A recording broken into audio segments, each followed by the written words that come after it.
Здравейте и добре дошли в този епизод на The Legacy Way подкаст. Днес ще продължаваме да говорим за тези процеси, които обуславят живота на нашата държава. Ще говорим за абсурдното заседание на Комисията по бюджета на 26 ноември, за хората с оръжие в Народното събрание и за отклика на улицата, за това, което се случи по-късно вечерта. Днес мой специален гост е Методи Андреев, бивш народен представител от гражданската квота, бивш председател на Комисията по досиета, но най-вече буден гражданин, който вече 30 години отказва да мълчи. Господин Андреев, здравейте, добре дошъл, благодаря, че имаме възможност да поговорим днес. Здравейте на вас и на вашите зрители. Как преживяхте 26 ноември? Какво видяхте и в Народното събрание, и по медиите, и след това на улицата? Да ви кажа, в Народното събрание, освен глупости и простоти, и друго не може да видим последно време. Има такива откровенно, дебилокожи създания в това Народно събрание. Има там един Байрам, има един Хамид, има един Летифов, има Данчо Ментата, има Прасето Пеевски, Бойко Тиквата и въобще, какво да ви кажа, то менажерия в този парламент. Не съм го гледал през на парламента, гледах отделни откъси, както Байрам къса кабела на Асен Василев на това заседание, въпросното на бюджетната комисия, дето искаха да предложат технологията на Величие ли беше, на Възраждане ли? Тази Павела Митова ли, коя беше? Дето беше на комисията, която прехвърли за 26 секунди. Другата технология. Не с краденето на кабелите, а с беше, бързото заседание. Да бъде предварително събрана комисията, докато другите различни, че има комисия да решат какво трябва, да гласуват бюджет, да каже комисията прие бюджета и айде. Нали, да го вкараме в зала. Само, че този път не стана и стана голям скандал. И това го дразиха медиите. Сега, разбира се, централните медии не толкова, колкото медии, които не претендират да са големи медии. В YouTube го имаше поне това скандално заседание. Това Байрам схвърля и там разкача кабели, къса ги на микрофона на Асен Василев. Но вечерта на митинга бяха цялото семейство. И трябва да ви кажа, че това, което ми направи впечатление на този митинг, че имаш страшно много хора и то млади хора, което е много важното. Това е, може би, действително най-големия митинг, който е свикван от началото на 25-та година. Сега разбира се, че е имало и по-големи митинги. Аз съм представил на по-големи митинги, но това е знак, че точно тази активна част, на която много разчита България, именно младите хора почват да се събуждат, да разбират, че нещата в България не вървят на добре. И той проблема не е в това, че взимали данък дивиденд по-висок, че дигали, да кажем, осигуровките. Да. Сега в интерес на истината България е държава с най-ниски данъци. Най-нисък е прекия данък, данък печалба и общата...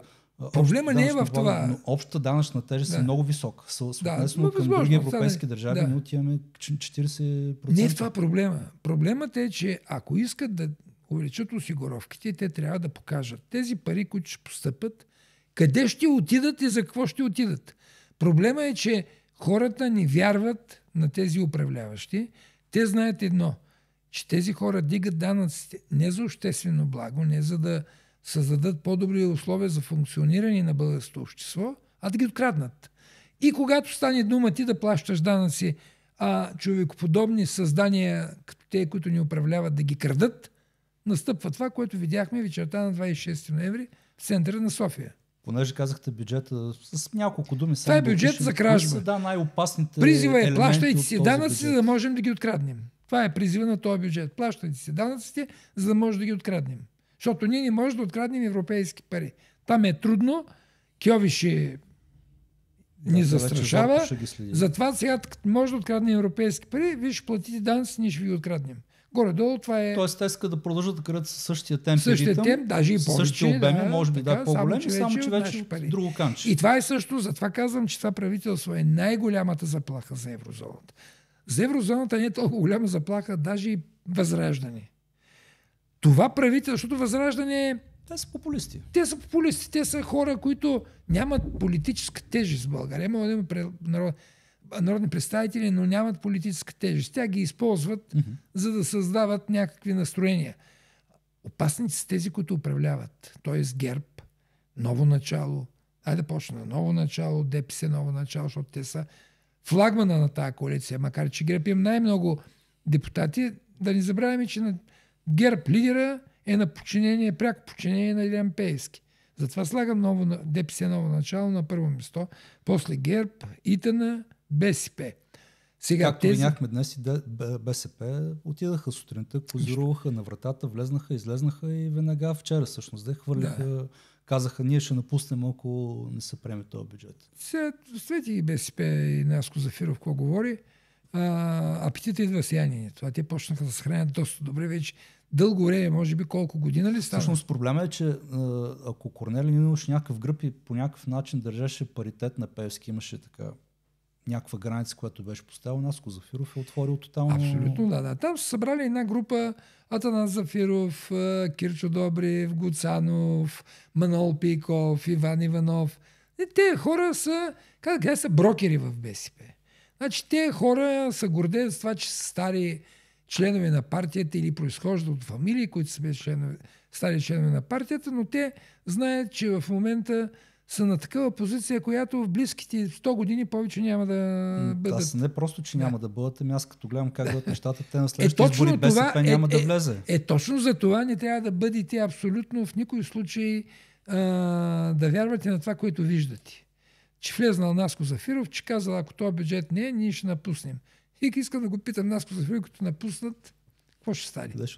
Къде ще отидат? Нали, този момент, после какво ще стане, когато си захлебил вече, когато си почнал да се храниш добре. Много е лошо да ти кажа, че идва период на глад. Нали, ти викаш, ами чак сега, аз така добре се храних до сега, всичко беше окей. Нали? Те трупат мазнинки, както знаем, че Бойко значи, нека да видим какво ще стане. Коалицията е доста устойчива, тая за съжаление. Но тя е устойчива, защото Пеевски така казва. Ние ще изкараме до край. Доста е устойчива тази коалиция, защото е ясно какво ги свързва. Тук в тази коалиция няма идеология. Няма идеологически връзки. Тая коалиция ги свързва далаверата. И гаранцията, че когато сме част от коалицията, за нас ще дадат също от общата копанка. Да, всъщност това, което съм чувал, явно се потвърждава, че за разлика от Ахмед Доган, Пеевски, когато прибира, той дава, той споделя. Той 30-50% разделя между всички, които участват с него на масата, докато Ахмед Доган е прибирал всичко за себе си. Като е 100% кражбата, то лесно се дават крадни пари. И има и още. Има и още. Нали, това го прави и по-устойчив. Така да, това казвам. И тъй като далаверата е основната спойка на сегашното управляващо мнозинство, затова съм доста скептичен по отношение на очаквания за предсрочни избори. Могат да се случат такива предсрочни избори само при условие, че Делян Пеевски прецени, че за него е по-изгодно да се случат предсрочни избори. В момента има пари. Не забравяйте, че валутният борд, слизането на еврозоната ни представяме да бъдем във валутен борд. Той се освобождава един огромен ресурс, който е бил гаранция за борда. Резерва, който беше гаранционният депозит за борда, за да го вкарат в употреба. Точно така. Това са огромни пари, 15-20 милиарда ли са? Колко са там в този фонд? А това нещо, както знаете, като афродизиак за тези хора. Това никой не го споменава. Всеки, който коментира бюджета и това, че влизаме в еврозоната, не казва нищо. Или забравят, или са... Не знам, аз не мога да разбера. Аз не съм финансист. А сега вие ми напомните, че всъщност имаме такъв гаранционен депозит и че всъщност той ще бъде освободен. Да, и сега казвам защо. Първо, значи, това са огромни пари. Тези хора, на които целта им е далаверата, т.е. да крадат пари от българските данъци, от българския бюджет, а не от европейското, там е опасно. За тях това е златно време. Точно сега ли? Да си развалим ръхата, като така добре сме се разбирали вече цяла година. Пари държавните ще останат вътре, няма да се отчитат към Европейския съюз. И сега другото, което е, защо смятам, че това правителство е най-голямата опасност пред еврозоната. Защото ние, тъй като до сега бяхме в валутен борд, ние имаме сравнително нисък държавен дълг. Дълга ни е около 20-30%. Има страни в еврозоната, примерно Франция, тя е лош пример, 110%. И там има проблеми. Падат правителствата едно след друго. Сега, ние имаме страшно много ресурс да вземаме държавен дълг. Къде са 20-30%, къде са 100%. Тези хора, точно водени от тази логика, че европейски пари не може да откраднем, ако са български пари, ще почнат да вземат, както и са писали, 20 милиарда имат тая година. В бюджета беше написано, че имаме нов дълг да вземем държавен. Ще почнат да вземат точно такива кредити, като опасността е, значи това не е лош инструмент, когато обаче се управлява от правителства, първо, които хората имат доверие, има морален, висок морал правителството, когато правителството е доказало, че работи действително за обществото. Но това правителство не работи за обществото, то е очевидно. И за това е много опасно, ако тези хора почнат да теглят безобразно кредити.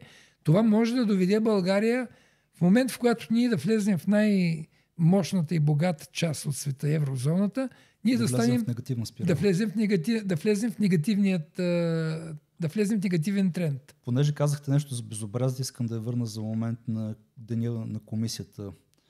По време на комисията в залата имаше служител на НСО с оръжие. Да, как го четеме това? Това случайност ли е, грешка ли е или по-скоро послание парламента е крепост, а гражданите са заплаха за нас? Ами то да ви кажа, тази тема, която сега вие захващате, тя е много интересна тема. Айде да проследим възхода на фамилия Пеевски. Първо майката беше започнала нейната кариера с това, че тя беше директор на Българския спортен тотализатор. След което там направиха първите слонинки. Така, след което започна масово изкупуване на български медии. Сега, в крайна сметка, знаете, вие имате така опит някакъв в медийното пространство, знаете, че медията никога не е била печеливша. Имало и много други по-добри печеливши бизнеси. Защо трябва да хвърлиш такъв огромен ресурс, да купуваш български медии, които априори едва кретаха? Спомняте си, онова време те бяха печатни издания още и така нататък.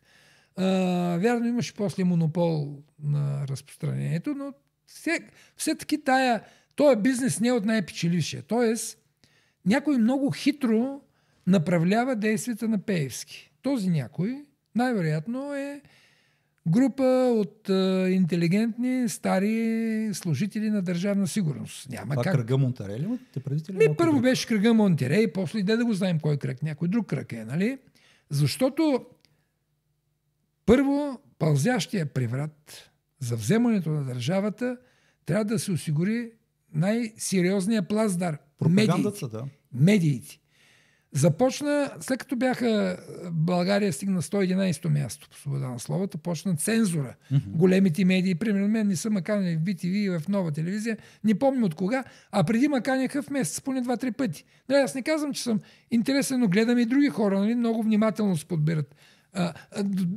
Последния митинг господин Никодимов, който беше репортер на БНТ, снимаше оная част на митинга, не беше края. Моля ви се. Нали? Значи аз в деня на митинга видях служител, позволете ме само да вметка, видях служител на БНТ, дългогодишен служител на БНТ, с който ние сме работили още преди 25-26 години, ги смятахме тогава в Пловдив. Да.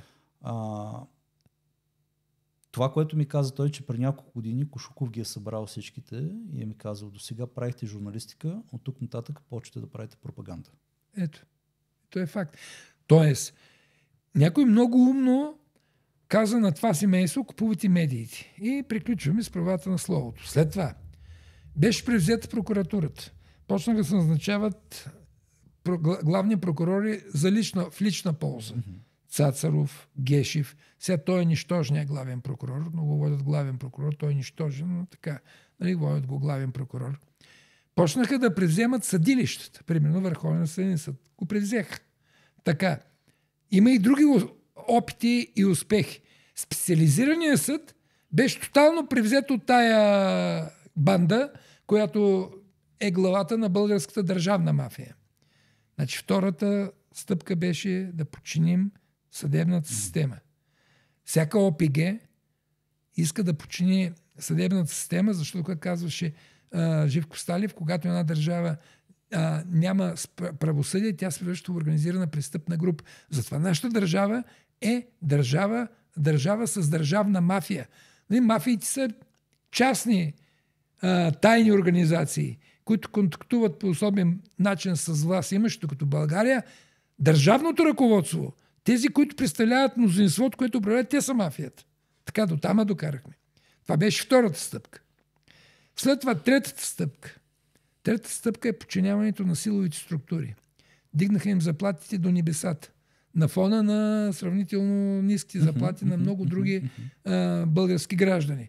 До такава степен им дигнаха заплати, че даже КПКОНПИ щеше да има, ако гласува този бюджет, щеше да има увеличение на 120%. Унедят послушват 80%. Полицаите, без значение къде са, дали са на терен или са някакви писарушки, 50%. Тоест това е сериозен опит и да бъде купена и подчинена силовите структури. Това е третата стъпка. И сега този бюджет бяха решили да приключат четвъртата стъпка, за да може пълзящия преврат да бъде увенчан с успех. Всичкото тук хубаво, обаче има едни хора, които са, въпреки желанието на управляващи, средна класа. Те са хора, които имат не лоши доходи, имат свое мнение, не се стряскат от изстъпленията на българските управляващи, непокорни са, свободолюбиви са. Затова дайте сега с този бюджет да направим тая средна класа да обеднее. Бедният човек е послушен. Той лесно си манипулира. Той вече почва да се отнася към власт имащи като към бащици. Така че това беше... модела на ДПС. Така, точно така. Дайте да направим феодални стопанства, там където имаме феодализация да направим в нашите региони. Сложим един патрон, който дава работа на няколко села. Като държим патрона, той държи другите хора. Нали? Те са бедни и гледат патрона. Патрона, каквото каже, това прави. Той е модел, точно това е този модел. Ликвидация на средната класа. Затова тая средна класа излезе най-вече в София. И тая средна класа ще излезне сега в понеделник отново на нов митинг, защото банкенския вож почна да шикалкави. Че то сега няма ли да теглят бюджета, па то трябвало да се срещат там, па да се договарят, па да не знам си какво и тинтери-минтери, точно в неговия стил. Това е пълна глупост, нали? Макар че те не могат и да изтеглят на практика бюджета както иска Асен, те могат между първо и второ четене да го променят. Да. Тоест Асен малко лъжи, че могат да го изтеглят.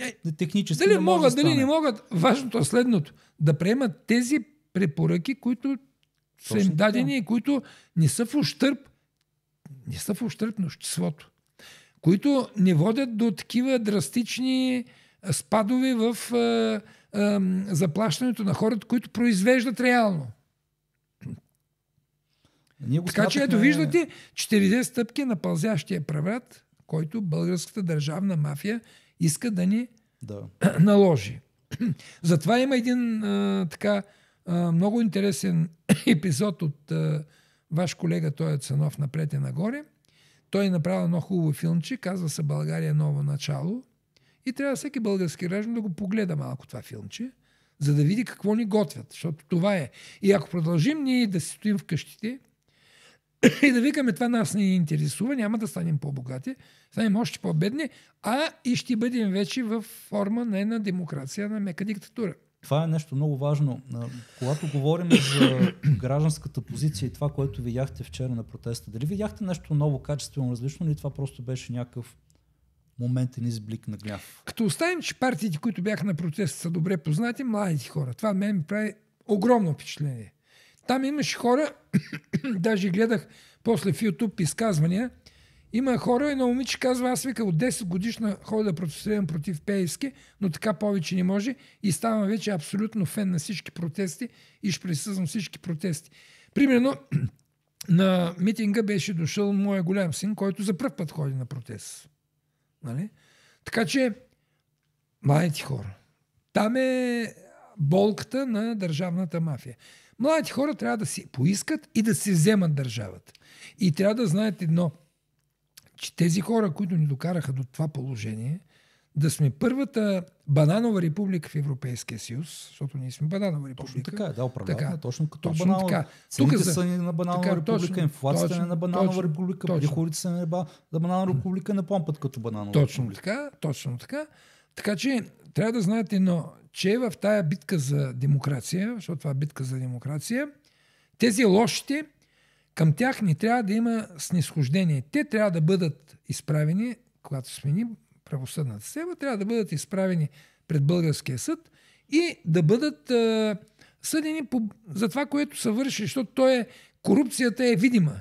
Значи трябва да има само един безпристрастен български съд и българска прокуратура, които да види тези неща. То не бяха кюлчета, то не бяха пачки, то не бяха къщи в Барселона, то не бяха Мата Хари. Цяла Европа, целия свят знае, само ние сме слепи да видим какво става. Само ние тук, нали, той не бяха, какво да ви кажа, той е единия и другия. По-важният въпрос обаче е следния. Дали тези млади хора имат разбирането, че те трябва да имат качеството да проявят твърдост, нали? Дори да влезат в физически конфликт с властта, за да може да се случи тази промяна? Значи аз смятам следното, че този път решението на конфликта ще е такова, че тези, които искаме да ги изгоним от властта, няма да излезнат през вратите на властта. Те ще бъдат изхвърлени през прозорците на сградата на властта.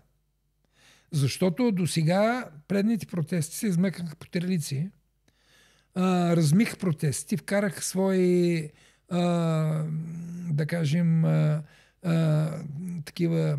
Агенти?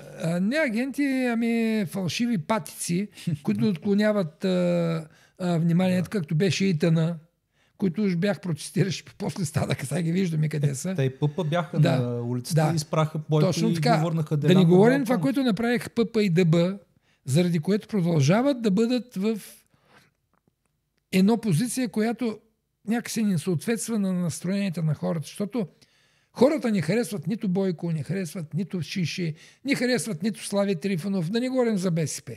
То е ясно. Тези хора обаче някакси загубиха доверието в тези, които им предлагаха да се освободим от споменатите от мен лица. Защото в един момент тези ППДБ влезнаха в една срамна, аз мога да кажа, изключително срамна комуникация с Бойко, наречена сглобка и с Шиш. Така не се прави. Така просто не се прави и сега трябва много усилия да положат, а сега в момента има също изкушение към тях. Сега изкушенията идват от президента. Аз чувам изказвания, които доста ме притесняват. Какво, например? Ами, нали, че президента... Сега ясно, че в момента президента не е първият проблем на държавата. Първият проблем на държавата, както сещаме, са Бойко и Шиш. Така. Но никой не бива да забравяме Радев. Радев спечели втория си мандат с дигнати умрук и мутривън. Призива мутривън. Той така спечели втория си мандат. Много хора... той няма монопол на това вдигнати умрук. Аз от излизам, вдигам умрука. Вие излизате, вдигате умрук. Всеки има право да заяви своята позиция. Ма той беше президента, който вдигне умрука и каза... Да, той обедини хората тогава. Така.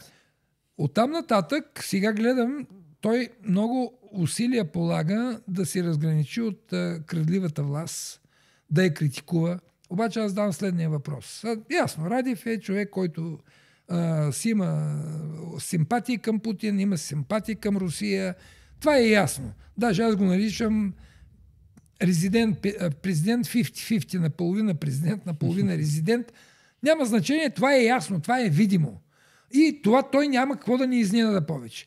Обаче той, когато говори против корупцията, кажете ми колко правителства служебни имаше той? 5 или 6?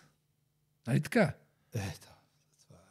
Така, кажете ми едно правителство, което имаше антикорупционен профил. Едно ми кажете. Да кажем, това правителство на Радев беше битка с корупцията, подхвана ги наред Бойко, Шиши, техните хора ги гонеше, не. Да сте чули някой да бъде изгонен от назначенията на ГЕРБ и на Пеевски. Напротив, появиха се катамарана, създаде се договора Боташ. След това там един имаше Купринков, пътя на Купринката. Нови герои с стар репертуар. Тоест, президента, когато управляваше реално държава чрез служебни правителства, не доказа, че е истински борец с корупцията и с мафията. По-скоро доказа, че е другото лице на българската, да кажем, крадлива българската клептокрация. И колкото да говори добре, и колкото да говори против Борисов и Пеевски, той, когато можеше да свърши за 2 пари работа против тази мафия, той не я свърши. Аз нямам усещане, не мога да посоча едно антикорупционно правителство, което е извело като своя първа задача битката с корупцията по ред на Радев. Не просто нямаше. Той дори имаше абсурдни избори за министър-председател, но това е друга тема. Сложиха Герджиков. И след Герджиков. Професора Герджиков има едно дело синдик, което е за Агробизнес банк. Главно действащо лице в това дело е професора Герджиков. Това дело е много сериозно дело. Аз лично съм го държал в ръцете си делото. Синдик. Нали? Той беше министър-председател по времето на Радев. Нали така? Ето примерно да кажем, какво антикорупционно има тук? Къде е антикорупционното? Човек на царя, цялата тая развала в държавата започна от времето на Сакскобургготски. Всички тези в момента петикантропи, които представляват българската клептокрация, дойдаха от времето на НДСВ. И не бива да забравяме, че НДСВ беше проект на държавна сигурност. Категоричен, един от успешните проекти на ДС. 3 големи кръга определяха на времето на НДСВ депутатите. Едното беше библиотекарския център. Той продължава да си бълва кадри сега. Другия беше не кадри. Кадрите са едно студентите, те са окей, лошо няма. Да. И говорим за другата агенти вътре, които си... Да, значи там има един център. Ма те сега си вербуват. Аз имам приятели, които ми казаха, че се опитвали да ги вербуват. Така. Другият беше Илия Павлов около Мултигруп и третия беше Васил Бошков. Черепа той също си имаше свои хора, депутати в това. Това бяха 3 кръга, които са избирали. Нали. Мисълта ми е, че тези неща трябва да се казват и трябва да се припомнят. Понеже нали, хубаво да се свързваме с символиката и на миналото. Нали, тя историята помни. Смисъл. Да. Хубаво е, че тези неща, всички, които се случват, архивите, историята помни. И символиката на деня на протести, сега деня, в който снимаме вали дъжд. Може ли то дъжд да бъде символ за това, че може да измие, да изчисти цялата тая помия мръсотия натрупана от ДС, от Бойко, Шиши и всички такива подлоги там, които дали на руски, дали на турски, дали на други интереси, или по-скоро те са така, ги пази един непромокаем чадър и трябва да мине бури, за да стане нещо различно. Всичко зависи, пак казвам, от желанието на хората да си върнат държавата. Значи дъжда, снега, те са природни явления, нищо няма да изчистят, ако хората ни пожелаят да си почистят държавата и да си я върнат. Защото тези хора отнеха ни държавата. Защото това не е демокрация, което в момента ние имаме като политическо устройство. Това не е демокрация, това е клептокрация. Това е власт на клептокрацията. Да, тежка клептокрация, която клони към авторитаризъм. Тук, за да успееш, трябва да си крал успешно. По този начин хващат да си зависим и оттам нататък можеш да станеш много високо място в държавата. Примерно, да станеш премиер, трябва да имаш хотел, за който не искаш да говориш. Нали? Най-малкото. Най-малкото. А какво още имаме, не знам. Да. Понеже казвате една много хубава дума демокрация, предстоят президентски избори в България. Да поговорим малко за това. Да. Смятате ли, че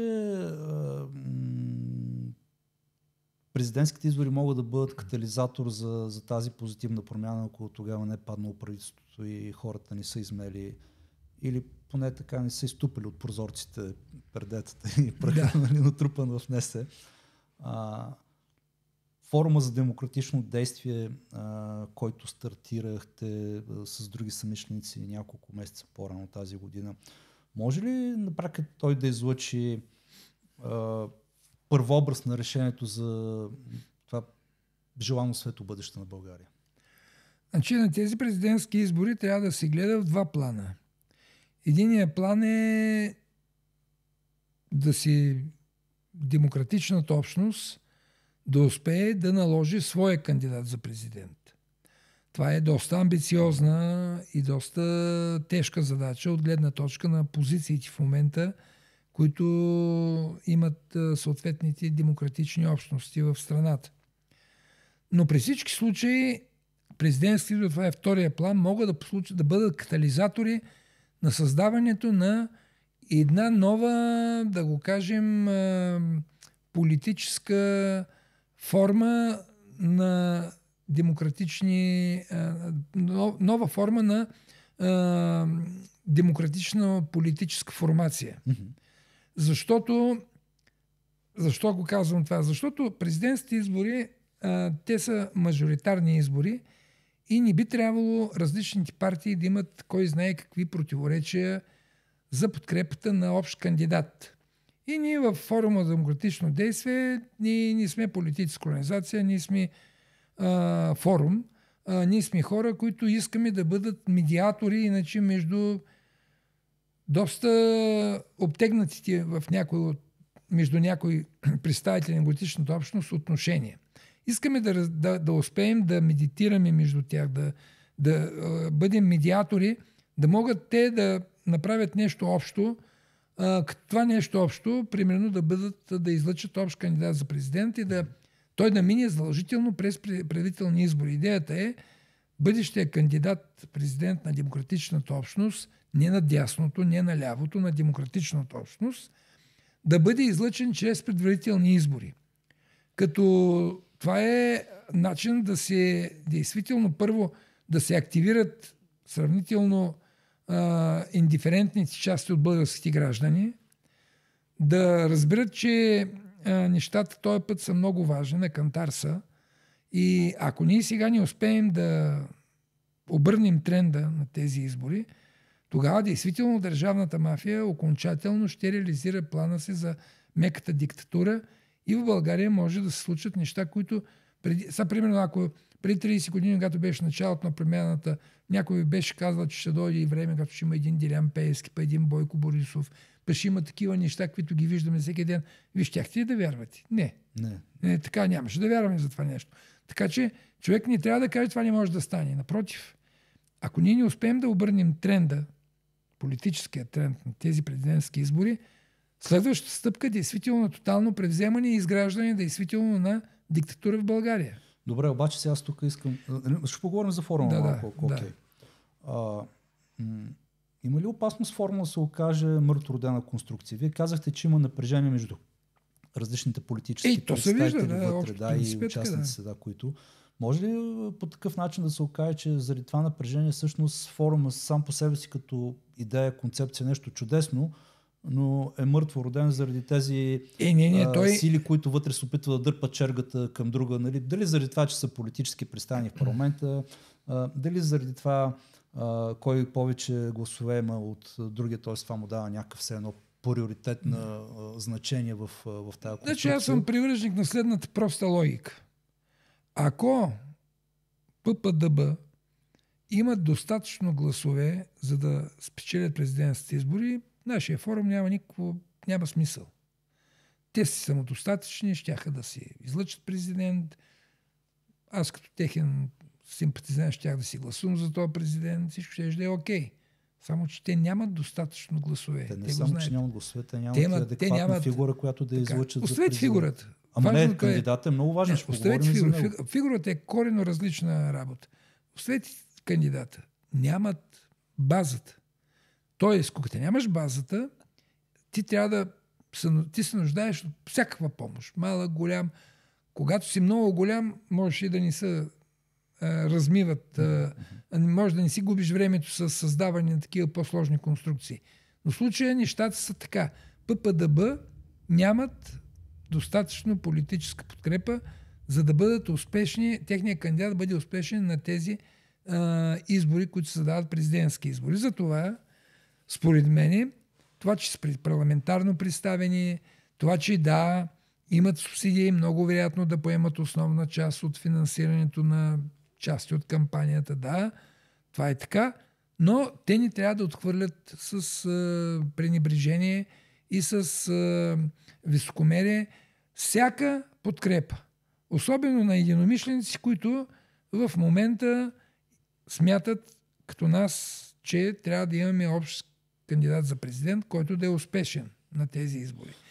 Сега самия кандидат за президент, това е другото изпитание. Това ще говорим след малко. Да. Въпросът е, когато говорим за този форум за демократично действие, има ли на практика реално вътрешна подкрепа от страна на ППДБ, без да дърпат чагата към себе си, защото това, което се чува, нали, след срещи на форума от хората от демократичната общност, е, че така, те все още имат една високомерна позиция, така, една заявка за доминиране, заради това, че са най-голямата Няма партия. вече. Аз съм, поне моето мнение, че те разбраха, че нямат тая възможност да доминират на 100% и на всяка цена, защото просто се нуждаят действително от подкрепа от всякъде. И дето се вика, ние сега, тъй като няма на кой друг да възложим надеждите си, ние искаме тази конструкция около ППДБ да я укрепим, да разширим нейното обществено значение, нейното обществено влияние, да привлечем и още други организации, неправителствени партии, които не са при парламентарно представени, и да създадем нещо, както беше на времето ОДС, Обединените демократични сили. Обединените демократични сили вътре имаше и центристски, и десни, и леви партии.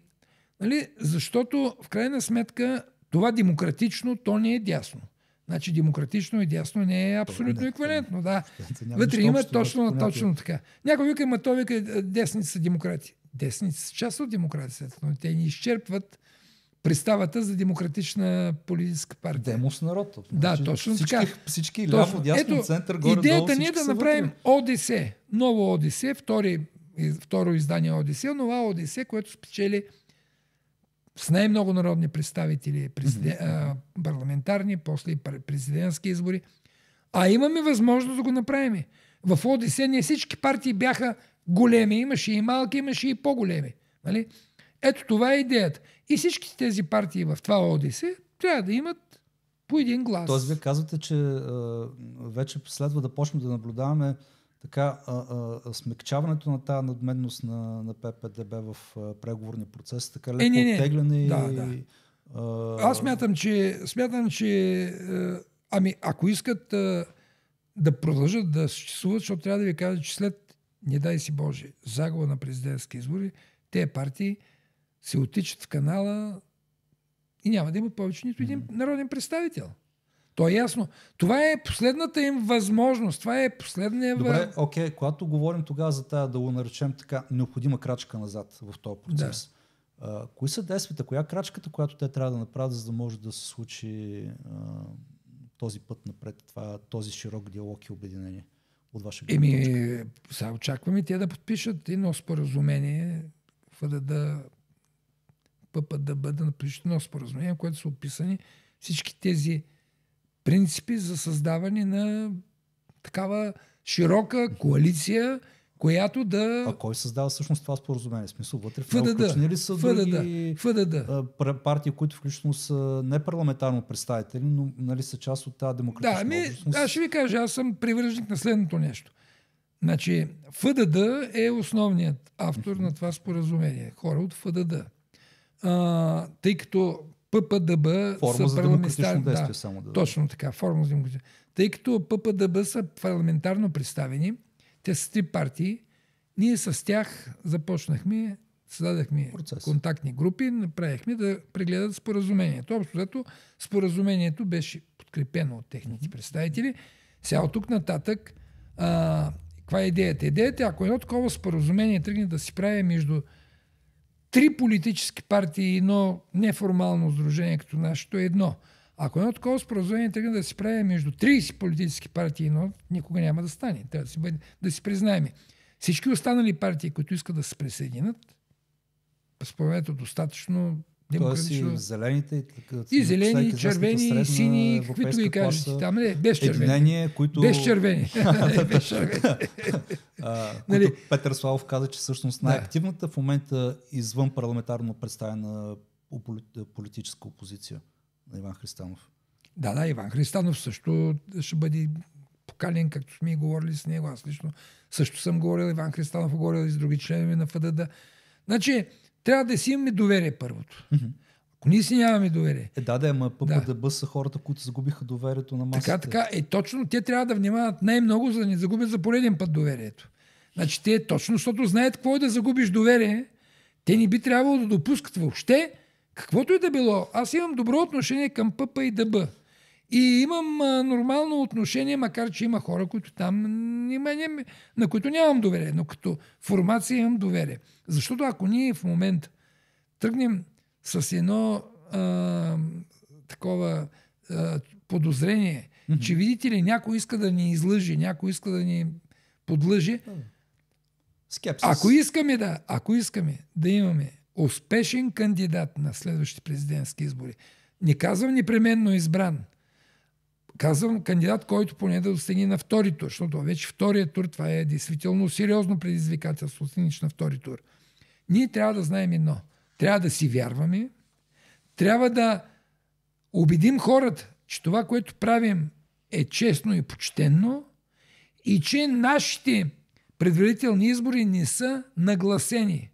Тоест, ако спечели лицето Хикс, той е спечелило, защото действително така са гласували хората. А не защото някой отишъл и нагласил резултат. Това е изключително важно. Ако въобще някой мисли да прави на тези правителни избори машинации, по-хубаво е да не правим правителни избори. Направо да се примирим, да си изберат Шиши и Бойко президента и вече оттам нататък... Нали имате една мечтана конфигурация Шиши министър-председател и Бойко президент. Аз от 2017 година знам от хора, които бяха около Бойко, така изтече информация, че негове бляне, той се пенсионира като президент на България. Сега, не знам какъв му бляна. Хетрик, нали? Кмет на София, министър-председател, президент. Не знам какъв му бляна, аз разсъждавам последния начин.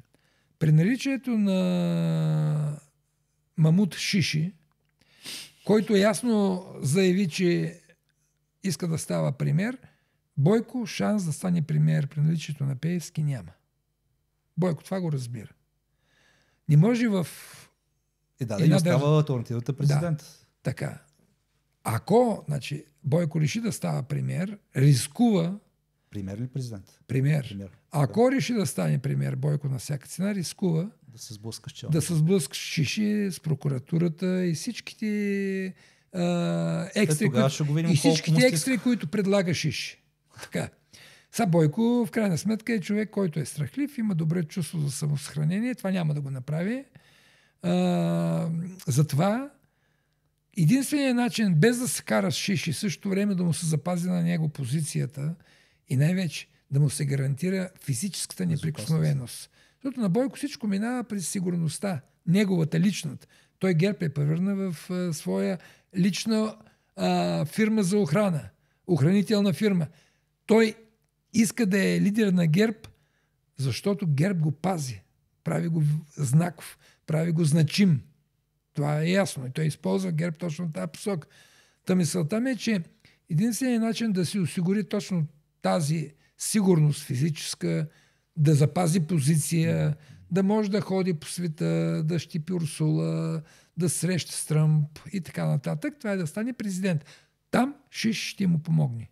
Защото пък Шиши има интерес Бойко да е президент, тъй като... Да може да превземе ГЕРБ и да може да превземе точно така, да си сложи на чело на ГЕРБ един удобен свой лидер, така посочен, и тогава вече, когато Шиши вземе на абордаж ГЕРБ, Шиши вече тогава има ресурс да стане премиер.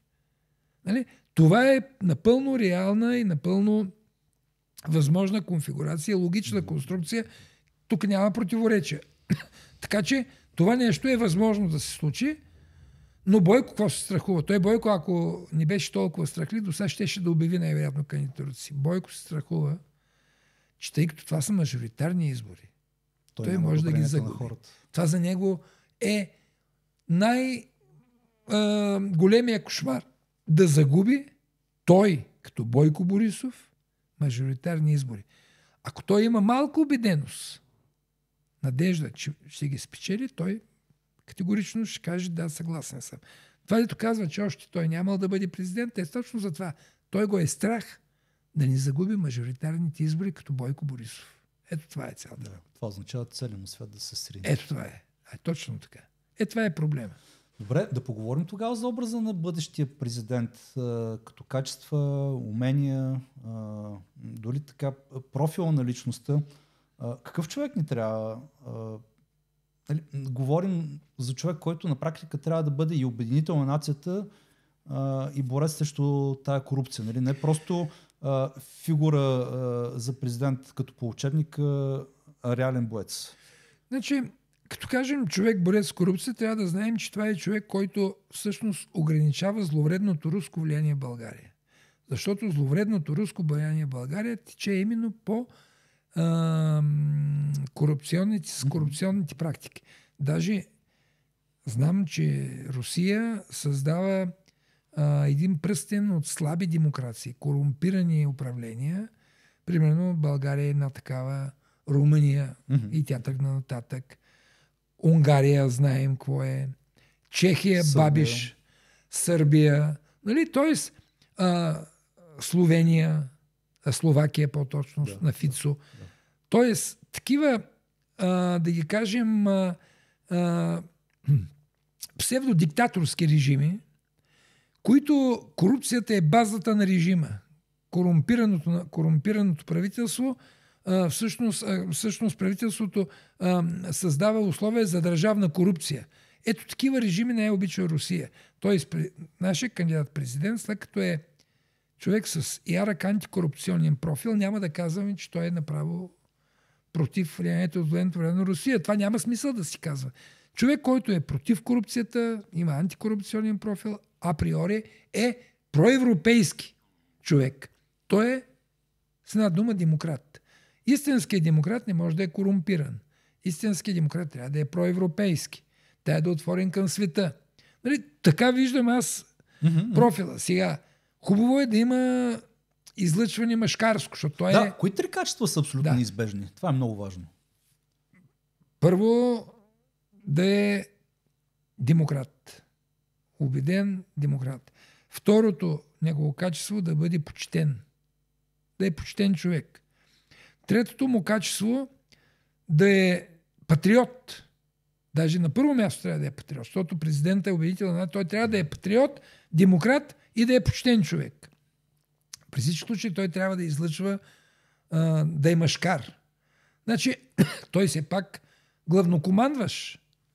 Нали, сега, как ви се струва Илияна Йотова главнокомандваш, ако тя стане кандидат за президент? Абсурдно е просто. Нали, това е абсурдно. Това е абсурдно. Той е, нали, да, до него трябва да има една хубава, умна вице-президент, аз така виждам. Мъж с жена. Да има баланс на енергия. Да има баланс на половите. Нали? Така. Но това е много важно. Да е патриот, да е демократ, да е проевропейски настроен, да е почтен, да е смел човек. Нали? Това са неща, които трябва да... И това не е лесно да се намери такъв човек. Това не е лесно. Това е най-тежката задача на ФДД и на хората, които ще се ангажират с издигането на кандидатури за предварителни избори. Това е много, много тежка задача. Да, и да издържа на бой, може би трябва да добавим. Нали си спомните какво направиха Рис и Москва, за да намерят Радев? Те направиха една много сериозна много сериозно изследване. Да, имаше голям скрининг, да. Така, голям анализ. описах какъв трябва да е и го намерих. Да. Нали, и ние трябва да се получим от това е технологията. И аз смятам, че все пак трябва да се направят такива статистически проучвания, да видят хората как си представят техният кандидат за държавен глава. Като питам хората, говоря за хората, които са проевропейци. Сега няма смисъл да питам и хората, които са евроскептици. Но в един момент ние трябва да се обърнем към евроскептиците.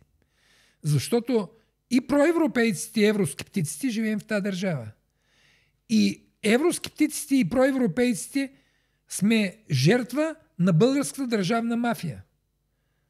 Да, евроскептиците са в по-голяма степен жертви на руската пропаганда, докато проевропейците имат така по-силна критична мисъл и някаква хигиена, психохигиена. Аз пак казвам, няма значение на кой сте жертва, няма значение какво четете. Дали четете ПИК, дали четете Свободно слово, дали четете Дневник, няма никакво значение. Важното е едно. В един момент ще имате възможност да изберете между двама кандидата. Един е 100% ще е кандидата на статуквото. Другият може да е на демократичната общност. И сега какво, вие няма да гласувате ли? Нали, този, който от демократичната общност също казва, че трябва да разкараме тези крадливи управляващи. Нали, той също казва това, което казват и лидерите на евроскептиците. Ако погледнете, двете големи обществено активни групи са проевропейските и евроскептиците. Но и двете групи казват, те са крадци, разбойници, корупционери, ние сме против корупцията. В крайна сметка нито проевропейците в България, нито евроскептиците в България ще решат големите геополитически проблеми на света. Не е ли по-добре да седнем преди да се скараме и да помислим, бе хора, ние не можем чрез президентските избори да постигнем нещо, което е напълно реално, да се решим вътрешно-политическия проблем. То това е, не трябва нашата градинка да изкопаем. Защото нито Коцето Копейкин ще реши проблема на руснаците, нито пък Иво Мирчев ще реши проблема на американците. Нали? Дайте да си видим нашата си малка държава. Защото където и да сме по света, когато ни управляват крадливи хора като тези, ние никога няма да сме добре. И той ефект, ето ние влезнахме в НАТО, влезнахме в Европейския съюз, аз влезнах в еврозоната, обаче ни управляват корупционери и крадци. И това, което дойде от Европа като пари, те го откраднаха още на хода на границата. Точно така. Вместо да имаме пътища, да имаме мостове, да имаме училища, фабрики. Толкова пари дали, откраднали, значи те трябва да кажат, ние откраднахме много пари от пътища, а не дадахме много пари за пътища. Ние откраднахме много пари. Да стигнем до този куриоз, те се усетиха, той Асен Василев го изнеси, 8 км околовръстен път за 2 милиарда. 250 милиона на километър. Това е абсурдно. И това недоразумение, което е в момента министър на регионалното развитие, все пак постъпи умно. Някой му каза, изтегли тая работа, защото тук малко така нещо не е било добре направено, неписано. Нали? Тоест, не Бойко да казва, ние построихме пътища. Не, ние от пътища откраднахме еди колко си. Това е реалното постижение. Нали? Така че, ето, аз така казвам. Не ли по-добре вместо да се скараме без никакъв ефект? Нито моята позиция, че аз искам да съм Европа, нито неговата позиция, че той иска да е примерно БРИКС, няма никакво... Това е странното, между другото, че това е част от целта на тая пропаганда. Тия двете позиции постоянно се карат, нали, коя е за какво, коя е против какво, но всъщност никой не говори за това обединение. Дайте да се хванем заедно да бъдем добре тук на това място. Аз това казвам, ето сега на тези президентски избори, понеже избираме главата на българската държава. Аз говоря за наратива, че хората улисни в това да се противопоставят, забравят да мислят, че трябва да мислим... Да, ние няма да спрем да се караме по въпроса за или против Европа. Ние това ще си продължава. Барем докато се караме да сме добре заедно така, тук. За да можем да изкараме максимална изгода от това, че сме в Европа, трябва тези крадци, които ни управляват, трябва да бъдат свалени и да бъдат през прозорците. Да, и то свалени, нали, през прозорците. Трябва да бъдат свалени, така, нали? Те трябва да бъдат разследвани по българските закони. Оттам нататък, той е бил евроскептик. Ами хубаво, значи направи по-популярна твоята идея и си избери пример, който да е евроскептик, примерно, който защитава твоята визия за добро. Аз съм проевропеец, аз пък искам да му управлява проевропейски премиер. Но нито ти, нито аз искаме нашия премиер или те, които ни управляват, да скраци. Ето по тая линия трябва да се намери единодействие, колкото и да звучи невъзможно, колкото и да звучи куриозно. В крайна сметка това нещо, нали го забелязваме? Бойко непрекъснато мъчи да вкара клин. Сега, този протест той не може да види, защото там бил череп. Че той да не би черепа да организира протеста. Той пък къде го видя целият череп на целият този протест на 50 000? Имало и хора от Възраждане. Чак сега. Те не са ли българи? Не, тия хора, които Възраждане са отишли, защото е протест против вас крадците. Затова са отишли там. Нали? Значи, Ето това нещо. Видите ли, у нея с Възраждане. Аха, значи те уж са То там може да има и членове на БСП. Да. Всеки може да има. Отговорни, критично мислещи граждани, които са против тези безчинства, които техните хора правят в парламента. Крадците крадат без оглед на това от каква политическа сила си. Значи те затова са крадци, защото крадат от всичките.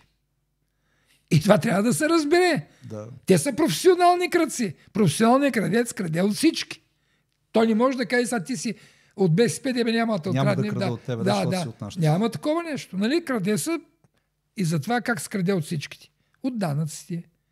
Ние внасяме данъците и крадат. Искат да ги откраднат. Ето, това е пример. И затова, когато от време се гласува за президентски избори, ето това трябва да мисли всеки български граждан. То сега... Доказан антикорупционер. Точно така. Някой ще каже, да, той президент, какво отношение има към битка с корупция, той, нали, представя държавата... Да, ама той има право на медийна изява, на достъп до информация, той може да разкрива схеми, може да осветява медийни схеми, да дава платформа и информация на другите служби, нали, на журналисти, на граждански сдружения и неформални... Освен това, от някъде трябва да почнем да си връщаме държавата. От някъде. Ето, тук, от президентските избори, може да почнем да си връщаме. Добре, окей. Президентските избори, да продължим да говорим за личността на бъдещия кандидат. Какви битки, боя, какви проверки, изпитания, да го кажем, леко пътя на героя, така да използваме тази метафора, трябва да е готов да преживее, да преодолее бъдещия кандидат? Значи, бъдещия кандидат трябва да е с изключително чиста биография. Защото тези ще изкарат всякакви неща, ако има нещо питанца в миналото. Сега трябва да е смел човек, да не се страхува от това, което ще излезне за него. Защото за него ще излезнат неща страховити. Виждаме как действат бухалките. Така. При всички случаи е много тежка кампания, човек със здрави нерви. Човек със здрави нерви. И непременно да е позитивна личност, да вярва, че в крайна сметка той ще победи и доброто ще победи. И аз пак казах, много е сложно, помислете си сега, като свършиш предаването така, помислете си колко човека познавате, които отговарят на това. Аз това исках да питам, защо до сега никой не изкарва такава фигура? Нямаме такъв човек. Защото има един друг момент. Защото има един друг момент. Такива независими хора, защото за да имаш такава силна фигура, това трябва да е много независим човек. Нали, ще дам като контрапункт, не знам дали е най-правилно, но когато Лозан по-ново го номинираха за кандидат-президент. Аз имам чувство, че те го номинираха с идеята, че той ще бъде някакъв послушник, ще му слагат думите, ще му дирижират репликите и когато той тръгне да говори срещу Радев, неговите хора, които го бяха номинирали, веднага го толкова вътре го свалиха в никой случай, ако има такива намерения, че някой си мисли, че той ще казва на кандидата или там какво да прави, това е изключително порочно и то никога не е водило до добри резултати. Но по-важното е следното. Действително да се направи една така опит за такава селекция, затова е много важно да има предварителни избори, които трябва да, при всички случаи, да подкрепят тезата, че те са обективни, че те са честни, че те са почтенни, че те дават реалната позиция на хората, участвали в тези предварителни избори. Защото този човек може и да не стане президент, но този човек, който има качествата, за които си говорим, той може да стане лидер на една нова, дясна коалиция, точно на такова ново, не дясна, демократична коалиция. Едно такова ОДС. Да, защото е много важно да сменим политическата конюнктура в демократичната общност. Някакси след тази изглобка много от тези лидери загубиха ореола си, загубиха онова, което хората харесвах в тях. Не политическото, а почтенността, излъчването на млади, удохотворени хора, които искат да направят нещо добро за държавата. Не можеш да си легнеш с тези мръсници и да излезнеш на другата сутрин като херовимче. Не става. Добре, обаче... Аз така го виждам и това е втория план, който не бива да забравяме, който, ако сме умни, ще развием. И сега точно този план тук е много важен пак в контекста на тия сглобки, които бяха правили ППДБ и претенцията, че те са най-голямата парламентарно представителна партия. Вие казахте нещо във връзка с изборите и бюджета и за това, нали, че трябва да се финансират. Ще го задам това въпрос след малко, но сега по-скоро въпрос, който искам да задам е следния. Ако кандидата дойде от по-малките партии или отвън, независим кандидат, да кажем така, каква гаранция имаме, че ППДБ няма да го прегърнат публично, но всъщност тайничко отзад да го саботират? Какви механизми, инструменти можем да подсигурим така, че да гарантираме неговата независимост и да направим този политически саботаж невъзможен? Най-големият капитал на човека, който ще бъде излъчен за кандидат президент на демократичната общност, е, че е победител на предварителните избори. Който тръгне след това да работи против него, не виждам логика тази работа. В крайна сметка ППДБ също не са идеологически сплотена партия. Нека да си спомним, че ПП специално събираше своите хора на случайен принцип и затова има страшно гафови в кадрови плани. То е нормално, когато дойдеш тук и не познаваш хората, трябва да направиш за кратко време някаква партийна структура. Обикновено първите, които се явяват, са хората с схемите. И на много места. Тук вече идва личната хигиена, с кой контактуваш. Даже си спомням, че имаше един депутат от ПП в Пловдивска област, който си беше открит комунист и говореше за комунизма. И аз поскачах непрекъснато. В Мичурин, в Царево, там имаха схеми с... Искам да кажа, че те далеч не са... Само, да. Значи ПП в никой случай не е еталон за непогрешимост. И ако са умни, все пак смятам, че те са умни момчета, знаят какво искам да им кажа и знаят какво трябва да се направи. Защото иначе, ако това не стане, аз съм човек вече пенсионер. Те ще загубят... всички почнем така да разсъждаваме, аз съм си огледал децата, нали? Те ще загубят позициите, те ще се изложат за пореден път. Нали? Така че предварителни избори, доверие между партньорите, убеденост, че това, което правим е полезно и че то ще има ефект и че то действително ще ангажира повече хора от гражданското общество. Гражданското общество, ключа към успеха е активацията на гражданското общество. Всеки един от нас. Точно така, на всеки един от нас. И трябва да говорим за хора да кажат, че този път действително нещата няма да се решават еди кой си партиен кабинет. Се решават от тях, тези, които излезнат на предварителните избори. Добре, и сега искам да поговорим за това финансиране. Вие го споменахте в началото на нашия разговор, че като най-голямата парламентарно представени партии ППДБ следва да, или най-вероятно ще трябва да изнесат финансовата тежест на една такава кампания. Не само те. Виждате ли модел, в който граждани и граждански... Ето, давам пример, вчера Манол Пейков направи благотворителна кампания, събраха за един ден парите за гаранцията на Благо Косев. Ние също смятаме. Така че да има някаква така по-голяма финансова независимост и отново да максимално да застраховаме опоручаването на кампанията на този кандидат. Има две нива на финансиране. Първото е финансиране на самите правителни избори и след това вече е финансиране на кандидата. Същинската кампания. Сега, финансирането на правителните избори не е работа на ППДБ или на която да е партия. Това е работа на самите кандидати. Като си решил да ставаш кандидат на демократичната общност, трябва да намериш свои спонсори, които да ги представиш, кои са ти спонсорите. Трябва да са ясни. Тук както е в Щатите. Божков със сигурно ще иска да се включи. Така, той ще може да иска, негова си работа. Както е в Щатите. Така. Там знаете как е. Всеки кандидат събира едни пари, те всеки ден излизат през то събрал толкова така. Кампании, ни балове, ни приеми, фандрейзинг. Точно така, шоута и така. Това е начина. Значи тези хора са го измислили, не може да мислим нищо повече от тях. Ние искаме точно това да направим. И вече този човек, който спечели предварителните избори, много вероятно избора на вице-президент да бъде примерно вторият човек, който е бил. Който е спечелил. Да бъде вторият човек или да бъде номинация на победили, защото тук това е много важно. Така, до там не сме стигнали, сега победили още така. Това е така. Но важното е следното.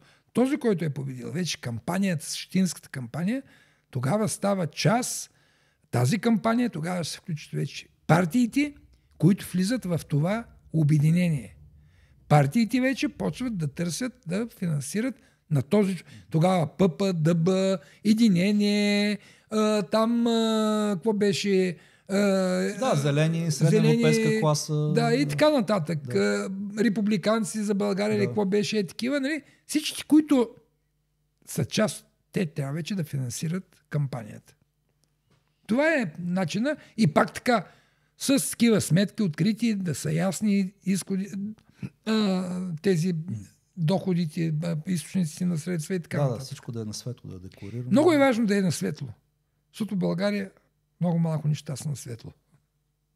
Нали, това е целта, да почне да светкаме все повече лампички, повече светлина да навлиза в нашата тъмна държава. Такава е идеята. Но, докато ни видим хората събрани от различни политически сили на един общ форум, докато ни видим кандидат избран на правителни избори, всичко останало е все още пожелание. Какви са следващите стъпки? Какво предстои сега като следващи действия на форума за демократично действие? Сега най-важното е да подсигурим, да очертаем граници на това демократично обединение. Водим разговори в момента, нали, срещат се различни хора от форума, с различни политически партийки, НПО-та, нали, които да станат част от това, да го кажем, този политически гръб на президентската кампания. За сега сме все още в подготовка, но се надяваме, че преди Коледа ще има някаква много по-ясна, вече направена ясна стъпка. Вие имате години битки зад гърба си и победи, и разочарования. Защо продължавате? Защо продължава да ви пука? Така да държите тази енергия и с устрем посоката в борбата с демокрация? Какво да ви кажа? Аз съм аз съм роден в Перущица и един бивш премиер ми каза: вика ти, ако си вика бил роден по време на априлското въстание, ще вика да поведеш чет. Защото такъв ме е натюрела. Аз съм бодлива крава. Знаете, на бодлива крава Господ друга не дава. Какво беше? Тя имаш някаква така. Нали? Аз съм шило. Шило в турбана стои. Шило, общо взето. Но такъв съм си, нали? Смятам, че винаги съм бил на страната на демокрацията. Нали? А какво бих ти казал на човека, който гледа този епизод и си мисли всичко ясно, нищо не се променя и тия протести ще минат и нещата ще останат същите? Как бихте го разклатили? Би го разбрал. Аз би го разбрал. Аз също съм част от такъв начин на мислене. Колко пъти излизам на протеста, но момичето вика от 10 годишна, вика протестирам срещу Делян Пеевски. Как да ги активираме тия хора? Пак казвам, в един момент човек трябва да каже: аз съм този, който решава.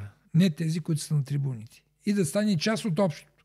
В крайна сметка, предния път, когато правихме големите протести, не се намери политическо лидерство на тези протести. Нали?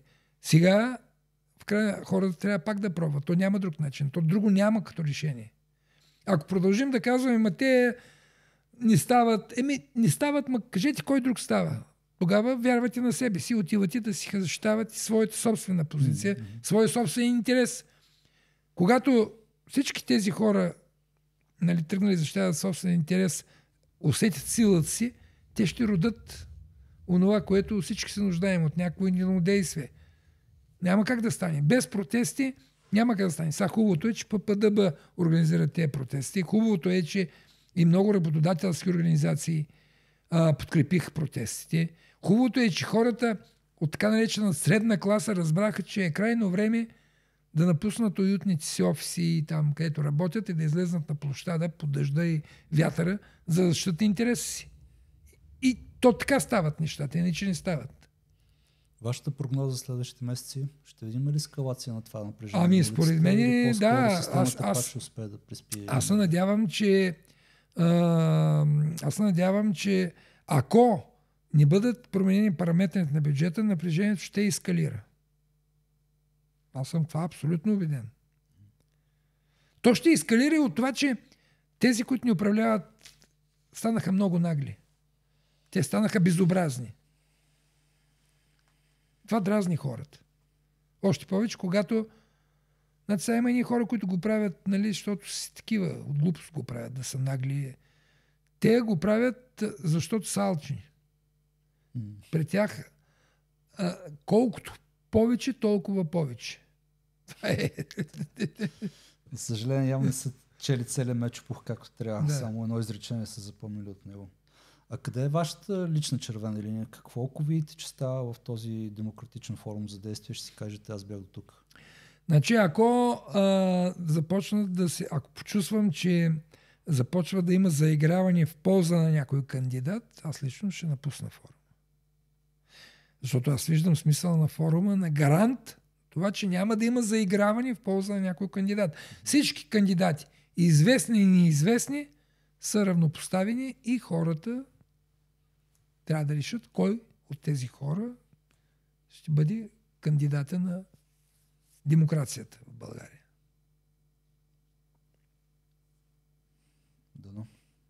Дано да стане. Аз пак казвам, това е последния вагон, последната врата на последния вагон за българската демокрация. Ако това го изпуснем, аз ви казвам, ето описах ви стъпките, тези хора ще се възродат, дали ще са същите или други, защото нали ви е ясно, че Делян Пеевски не е Сторък и е Шива и той ни прави всичко това сам. Той има зад себе си най-вероятно цял кръг от хора, които му казват как да стане, какво да стане. То това е организация. А коя тогава червената линия, която обществото не бива да допуска да бъде премината? Коя е линията? Линията е не бива да позволим хора като Делян Пеевски и Бойко да добият повече власт. Да, това в никой случай не трябва да се случи. И друго да не забравим. Не бива да позволим и на президента, който се представя за антикорупционер, за втори път да излъжи хората. Това е също важно. Да. Това е много важно. Хората трябва да потърсят нови лидери. Как беше? Излъжиме веднъж, срам за теб, излъжиме два пъти, срам за мен. Точно така, виж каква хубава приказка. Нали? Хората трябва да намерят лидерите между тях. Лидера, който трябва да изберем за президент. Надявам се, да. Моето единствено опасение е да не завърши този форум с разцепление, с хора като вас, интелектуалци, други. Ние няма какво да се разсипваме. Ни там... Не, по-скоро, ако някой се опитва да опорочи идеята, нали, хората така, като вас да излезат и това да остане пак една капсулна организация на някакви такива самовлюбени нарциси, които си мислят, че те могат да решават всичко. Ние това нещо, поне аз съм си решил, нали, ако усетим, ако усетя, си напусна и толкова. И така. Но за сега няма такива, напротив хората. Водим така доста разширени диалози в там своите групи и всички това казваме. Че трябва всичко възможно да се направи, да се обърне тренда. Сега е момент. А има и настроение. Позитивно настроение. Да, има настроение. Младите хора почнаха да се заслушват в политиката. Почнаха да разбират, че политиката е важна за това. Това е много хубаво, което казват. Искаме се да завършим позитивно. Още един-два въпроса за финал. Как форума планира да ангажира младите хора в този процес? Как ще стигнете до младите? Само за момент. Ние не ангажираме никого. Ние сме единствено... трябва да комуникирате. Ние сме медиатори между политическите партии, които трябва да мислят по този въпрос. Политически партии да си го мислят. Сега в крайна сметка... може вие да имате някаква експертност, нали, да дадете... Ето аз като част на форума, ето в момента да говоря. Нали. Благодаря за което. Нали, разказвам, така че... Добре. Нещо позитивно за край тогава. Едно пожелание, послание или... Позитивното е, че аз съм убеден, че в крайна сметка ние ще успеем. Защото доброто винаги успява. Още повече, че идва и Коледа. Коледа стават чудеса. Да, Колед са прасета. Колед си прасета, примерно да кажа. Точно така, па нашите прасета доста понатрупаха, мазнинки. Да. Подходящи, точно. Подходящо, нали, ето. Един хубав завършик. Благодаря за гостуването. С заявката да продължим да говорим за форума и за всички други процеси, които случват в нашата все още, надявам се, демократична държава. И да продължаваме да осветляваме тъмните кътчета. Да се надяваме позитивно, че ще сме демократична държава. Благодаря. Благодаря и аз.